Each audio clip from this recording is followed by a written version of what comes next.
আজ বগলি শোনো কেমন ছিল মা ফাতিমা, আজ বগলি শোনো কেমন ছিল মা ফাতিমা, স্বয়ং আল্লাহ যাকে জান্নাতি বলে করে ঘোষণা, স্বয়ং আল্লাহ যাকে জান্নাতি বলে করে ঘোষণা। আজ বগলি শোনো কেমন ছিল মা ফাতিমা, স্বয়ং আল্লাহ যাকে জান্নাতি বলে করে ঘোষণা, স্বয়ং আল্লাহ যাকে জান্নাতি বলে করে ঘোষণা। কেমন কষ্ট করে চলতো তার জীবন সংসার, রোজ দুবেলা তার ভালো করে হতো না। কেমন কষ্ট করে চলতো তার জীবন সংসার, রোজ দুবেলা তার ভালো করে হতো না।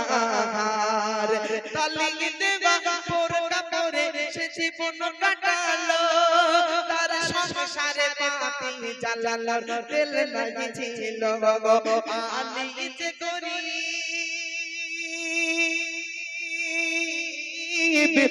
আলী যে গরিব, তাই তো কিছুই দাবি করতো না। স্বয়ং আল্লাহ যাকে জান্নাতি বলে করে ঘোষণা, স্বয়ং আল্লাহ যাকে দাবি করে ঘোষণা। একদিন হাসান হোসেন খুদার জ্বালায় কান্না যে করে, একদিন হাসান হোসেন খুদার জ্বালায় কান্না যে করে। কি দেবে খেতে মা ফাতেমা কিছু নেই ঘরে, একদিন হাসান হোসেন খুদার জ্বালায় কান্না যে করে। কি দেবে খেতে মা ফাতেমা কিছু নেই ঘরে। অল্প গরম পানি পাথর নিয়ে উনানে বসিয়ে দিল, তখন একটু খুশি হয়ে দুজনে ঘুমিয়ে গেল। সইতে পারে না, সইতে পারে না খুদার জ্বালা, সইতে পারে না মা ফাতেমা খুদার যন্ত্রণা। স্বয়ং আল্লাহ যাকে জান্নাতি বলে করে ঘোষণা, স্বয়ং আল্লাহ যাকে জান্নাতি করে ঘোষণা। হযরতে আলী ছিল গরিব, তাগার অর্থ ছিল না, তাই মা ফাতেমা কোনো কিছুই দাবি করতো না।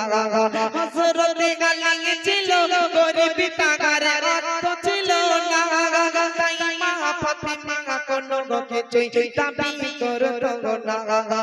ফাতেমা বলে আমার দাবিতে যদি আলী কষ্ট পায়, বলছে আমি যদি দাবি করি আর আমার এই দাবিতে যদি আমার মানে আমার স্বামী হযরত আলী যদি কষ্ট পায়, তাহলে আমি আমার পিতা আব্বুর কাছে বা আমি আল্লাহর কাছে কি মুখ দেখাবো।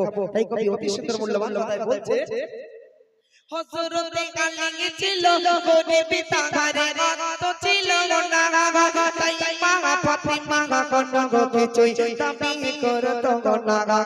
ফাতেমা বলে আমার দাবিতে যদি আলী কষ্ট পায়, কি মুখ দেখাবো পিতার কাছে অন্তরে খোদার ভয়।